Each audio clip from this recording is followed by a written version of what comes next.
بسم اللہ الرحمن الرحیم۔ السلام علیکم ناظرین، دنیا نیوز پر آپ دیکھ رہے ہیں پروگرام نقطہ نظر۔ میں ہوں آپ کا میزبان محمد اشمل جامی۔ اسٹوڈیوز میں تشریف رکھتے ہیں جناب مجیب الرحمان شامی صاحب۔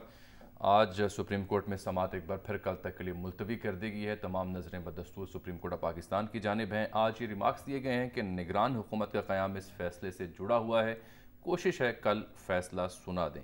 آج کی سماعت میں نیشنل سیکیورٹی کمیٹی کے منٹس اور خط کا بھی ذکر ہوا اور لیگی وکیل مخدوم علی خان کے دلائل بھی مکمل ہوئے، جس میں انہوں نے کہا کہ ڈپٹی اسپیکر کو تحریک عدم اعتماد مسترد کرنے کا اختیار حاصل نہیں ہے، لیکن عدالتی ریمارکس بڑے اہم تھے۔ آج یوں محسوس ہوا جیسے ایک نقطے پر بات پہنچ گئی ہے، اور نقطہ یہ تھا ریمارکس کی صورت میں کہ عدالت کا فوکس صرف ڈپٹی اسپیکر کی رولنگ پر ہے، لیکن ساتھ ساتھ ہم دیکھ رہے ہیں کہ اب نگران سیٹ اپ کا پروسیس بھی عمل میں آ چکا ہے۔ صدر نے خط لکھ دیا ہے وزیر اعظم کو، اپوزیشن لیڈر کو، تو فیصلہ آنے سے پہلے نگران سیٹ اپ کی جانب پیش قدمی ہے۔ اس کی کیا حیثیت ہوگی اور کیا فیصلے کے بغیر فیصلہ تاخیر کا شکار ہوتا ہے تو نگران سیٹ اپ مکمل ہو پائے گا یا نہیں؟ ارلی الیکشن کی جو کال دی گئی ہے وہ ممکن ہو پائیں گے یا نہیں؟ اور اب تک اپوزیشن کی جو حکمت عملی رہی ہے، چاہے وہ اسپیکر آفس کے کردار کا تعین کرنا ہو، عمران خان کے سرپرائز سے ڈیل کرنا ہو، الیکشن کی کال سے ڈیل کرنا ہو، یا امریکی خط جو سازش پر مبنی تھا مبینہ طور پر اس کا کوئی جوابی بیانیہ اختیار کرنا ہو، یہ بھی ایک اہم موضوع رہے گا جو پروگرام میں زیر بحث رہے گا۔ شامی صاحب، آج کی سماعت آپ نے دیکھی، پھر سنی بھی، کل تک دوبارہ ملتوی ہوگی، اس ایک نقطے تک تو آن پہنچے ہیں جج صاحبان بھی، اور وہ ہدایت بھی کر رہے ہیں فریقین کو کہ ہمیں صرف اس بات کا تعین کرنا ہے کہ کیا ڈپٹی اسپیکر کی رولنگ کا عدالت جائزہ لے سکتی ہے یا نہیں۔ فریقین اسی نقطے پر فوکس کریں۔ اس بیچ میں نیشنل سیکیورٹی کمیٹی کے منٹس اور خط اور دیگر دلائل بھی دیے گئے ہیں۔ دیکھیں، کیونکہ درخواست گزار کئی ہیں اور ہر ایک کا وکیل ہے اور وکیل اپنی بات کہنا چاہتا ہے۔ ایک تو طریقہ یہ تھا کہ سب وکلاء اکٹھے ہو کے جو 2-3 سینئر حضرات تھے ان کے ذمہ یہ لگا دیتے کہ وہ دلائل دے دیں۔ ایک بھی ہو سکتے تھے، 2 بھی ہو سکتے تھے، لیکن اب ظاہر ہے کہ سپریم کورٹ بار ایسوسی ایشن بھی ہے اور مختلف دوسرے درخواست گزار بھی ہیں، سیاسی جماعتیں بھی ہیں، تو ان کے وکیلوں کو اپنی اپنی بات کرنی ہے۔ تو میرا خیال آج پہلا راؤنڈ تو ختم ہو گیا، کل شاید جو حکومت کے وکیل ہیں، بابر روان صاحب ہیں، نعیم بخاری صاحب ہیں، اٹارنی جنرل صاحب تو یہ کہہ رہے تھے نا کہ میری زندگی کا اہم ترین کیس ہے، مجھے بات کرنی دیجئے، اگر کل دلائل مکمل ہوتے ہیں تو پرسوں بات کرنی دیجئے۔ ہاں، تو اگر کل دلائل مکمل ہو گئے تو پرسوں بات کریں گے، اگر ہو سکتا ہے کل ہی بات کر لیں وہ، تو ان کی بات سننے کے بعد پھر سپریم کورٹ کسی نتیجے پر پہنچے گی۔ دیکھیں، بنیادی نقطہ تو اس میں یہی ہے کہ سپریم کورٹ کو یہ اختیار نہیں ہے کہ وہ پارلیمنٹ کے معاملات میں ان کی کارروائی میں مداخلت کرے، دستور اس بات سے روکتا ہے۔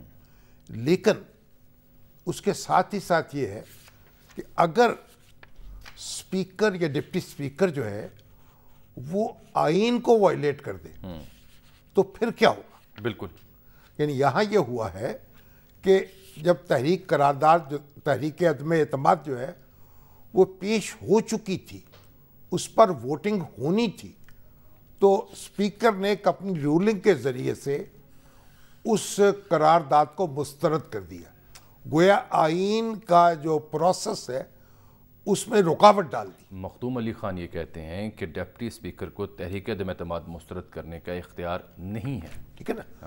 اب اور وہ کہتے ہیں کہ اسمبلی رولز آرٹیکل 95 سے بالاتر نہیں ہو سکتے۔ اب اگر آپ یہ اختیار دے دیتے ہیں اسپیکر کو، اور یہ اسپیکر کو، تو پھر ڈپٹی اسپیکر کو یا اسپیکر کو ایک ہی بات، تو اس کا مطلب یہ ہے کہ پھر آپ کی پارلیمنٹ اور آپ کی جمہوریت، یعنی کہاں تو ہم رونا توتے تھے فوجی انٹرونشن کا، پھر پریزیڈنشل انٹرونشن کا، اب یہ اسپیکر کی انٹرونشن کا رونا رویا کریں گے، یعنی اسپیکر کے رحم و کرم پر اسمبلی ہو جائے گی۔ اب ہمارے دوست ہیں وہ لگے ہوئے ہیں کہ نہیں جناب، جو رولنگ دے دی ہے اسپیکر نے اس پہ ہم عدالت کچھ نہیں کر سکتی۔ کیوں نہیں کر سکتی بھائی؟ دیکھیے، جو 58(2)B ہے نا، جو صدر کے پاس صدر کا اختیار تھا کہ وہ قومی اسمبلی کو تحلیل کر سکتے ہیں، اس میں آخر میں یہ بات لکھا ہوا تھا واضح، اس حکم کو کسی عدالت میں چیلنج نہیں کیا جا سکتا۔ بالکل ٹھیک۔ اس کے باوجود عدالت نے ان احکامات کے خلاف فیصلے دیے اور سماعت کی۔ کیونکہ یہ ہوا کہ یہ حکم تو عدالت میں چیلنج نہیں کیا جا سکتا، لیکن عدالت یہ دیکھ سکتی ہے کہ یہ بدنیتی کی بنیاد پر تو یہ استعمال نہیں ہوا اس اختیار کا، یہ مینیفائڈی انٹینشن تو نہیں ہے، کوئی تعصب تو نہیں ہے، کوئی اناط تو نہیں ہے. اور پھر دیکھیے نواز شریف صاحب کی اسمبلی بھی بحال ہوئی، اور اس کے بعد جو یعنی کئی درخواستیں جو تھیں سپریم کورٹ میں زیر سماعت آئیں. احمد بلال محبوب صاحب نے ہمیں جوائن کیا، ان سے گفتگو کرنے سے پہلے تاریخ میں لے چلتا ہوں تاکہ وہ بھی واضح کر دیں جو ہمارے پاس ریفرنسز دستیاب ہیں. جنوجہ صاحب کو جب ڈسمس کیا گیا تھا تو وہ بھی سپریم کورٹ پہنچے تھے، ضیاء صاحب تب چل بسے تھے. اس کے بعد جو عدالت نے تب فیصلہ دیا تھا اس کا مفہوم غالباً یہ بنتا تھا کہ جو ہو چکا وہ تو غلط ہے، لیکن چونکہ الیکشنز کی کال ہے، عوام بھی یہی چاہتے ہیں تو اس جانب جائیں. تو کیا ایسی ہی کوئی صورتحال اب بھی درپیش ہو سکتی ہے؟ کہنے کا مطلب یہ ہے کہ اسپیکر کی ڈپٹی اسپیکر کی رولنگ غیر آئینی غیر قانونی، لیکن اس کے نتیجے میں جو صورتحال پیش آ چکی اس کو پھر جاری رکھیں. ان فیصلوں کو ہم تنقید کی نگاہ سے دیکھتے ہیں کیونکہ وہ نظریہ ضرورت کے تحت دیے گئے تھے. نظریہ ضرورت کے تحت. اب جب یہ سپریم کورٹ میں یہ معاملہ زیر سماعت تھا، جسٹس افضل اللہ صاحب چیف جسٹس تھے، وسیم سجاد صاحب جو تھے وہ شاید اٹارنی جنرل تھے یا وزیر قانون تھے. اب ہوا یہ کہ اس وقت اسلم بیگ جو تھے وہ چیف آف آرمی سٹاف تھے، اور ایک ملک میں ایک ہنگامی صورتحال تھی. جنرل ضیاء الحق جو ہے ان کا طیارہ گر چکا تھا، بالکل ٹھیک، اور ایک نگران حکومت تھی، اور پھر ایک الیکشن کا اعلان ہو چکا تھا، اور وہ الیکشن پارٹی بیسس پہ نہیں ہوئے تھے جنوجہ والے، پارٹی بیسس پہ. تو اب اس پر یہ پیغام بھیجا گیا سپریم کورٹ کو کہ الیکشن کا عمل جو ہے، اس پر بھی بڑی بحث ہوئی ہے عدالت میں کہ الیکشن کے عمل کو جاری رکھا جائے. تو سپریم کورٹ نے پھر جو فیصلہ دیا وہ نظریہ ضرورت کے تحت فیصلہ تھا. یہ بات بھی درست ہے کہ جنوجہ صاحب نے شیروانی دوبارہ پہننا شروع کر دی تھی. نہیں، شیروانی تو جب آپ نے کہہ دیا کہ یہ غیر آئینی اقدام تھا تو پھر اس کا نتیجہ تو یہی ہونا چاہیے تھا صحیح کہ وہ وزیر اعظم دوبارہ بن جاتے. کافی مماثلت نہیں مماثلت نہیں، اب تو ہم اس سے آگے نکل آئے ہیں. اب کوئی ہنگامی صورتحال نہیں ہے، کوئی غیر معمولی صورتحال نہیں ہے. معمول کا دستوری عمل جاری ہے، اور ہم ان فیصلوں کو تنقید کی نگاہ سے دیکھتے رہے ہیں. نظریہ ضرورت کے تحت جو بھٹو صاحب کا جو اقتدار ختم ہوا جب مارشل لا لگا، اس کو بھی یعنی سپریم کورٹ نے ویلیڈیٹ کیا اور اس کی اجازت دی. تو جو فیصلے آئین کے الفاظ کی خلاف ورزی میں ہوئے ہیں ان کو نظریہ ضرورت کے تحت فیصلے قرار دیا جاتا ہے اور ان کو تنقید کی نظر سے دیکھا جاتا ہے. اب ضروری نہیں ہے کہ اگر ایک زمانے میں ہم پرائمری اسکول میں پڑھتے تھے تو پھر بوڑھے ہو کر بھی پرائمری اسکول میں ہی پڑھتے رہیں گے. اب کوئی ہنگامی صورتحال نہیں ہے، کوئی فوجی مداخلت کا خطرہ نہیں ہے، کوئی ہماری. لیکن سر ایک بار پھر عرض ہے سر کہ ڈپٹی اسپیکر کی رولنگ کے بعد وزیر اعظم نے اسمبلی تحلیل کر دی اور اس کے بعد صدر نے نگران سیٹ اپ کے لیے بھی ان کے ایڈوائس پر کارروائی شروع کر دی. تو ڈپٹی اسپیکر کی رولنگ کے بعد جو اب تک پیش رفت ہے وہ کافی آگے جا چکی ہے. عدالت اگر ڈپٹی اسپیکر کی رولنگ کو ریورس کرتی ہے تو کیا عدالت پھر وہ باقی تمام معاملات کو بھی ریورس کرے گی؟ سارا اس لیے کہ وہ بنائے فاسد علی الفاسد ہے. ایک غلط حکم کی بنیاد پر جو اقدامات کیے گئے ہیں وہ کالعدم قرار پا جائیں گے. جب نواز شریف صاحب کی اسمبلی تحلیل ہوئی تو اس کے بعد صدر غلام اسحاق خان جو تھے انہوں نے نگران حکومت قائم کر دی. میر بلخ شیر مزاری وہ وزیر اعظم بن گئے نگران، اور جب حکومت قائم ہو گئی وزیروں نے حلف بھی اٹھا لیا، اس نے کام بھی شروع کر دیا. لیکن جب سپریم کورٹ کا فیصلہ آیا نگران حکومت بھی ختم ہو گئی، الیکشن کا جو پروسیس شروع کیا گیا تھا وہ بھی ختم ہو گیا، جو کوئی انہونی بات نہیں ہے. کیونکہ اگر ڈپٹی اسپیکر کی رولنگ غلط ہے، غیر آئینی ہے، دیکھیں یہ بالکل ایسی بات ہے آپ اور میں کسی کے گھر میں مداخلت نہیں کر سکتے، چار دیواری میں کسی کے گھر میں داخل نہیں ہو سکتے. لیکن اگر میاں بیوی کو قتل کرنے کے درپے ہو، وہ چیخ و پکار کر رہی ہو، تو کیا آپ گھر میں داخل ہو سکتے ہیں یا نہیں ہو سکتے؟ یہ اس وقت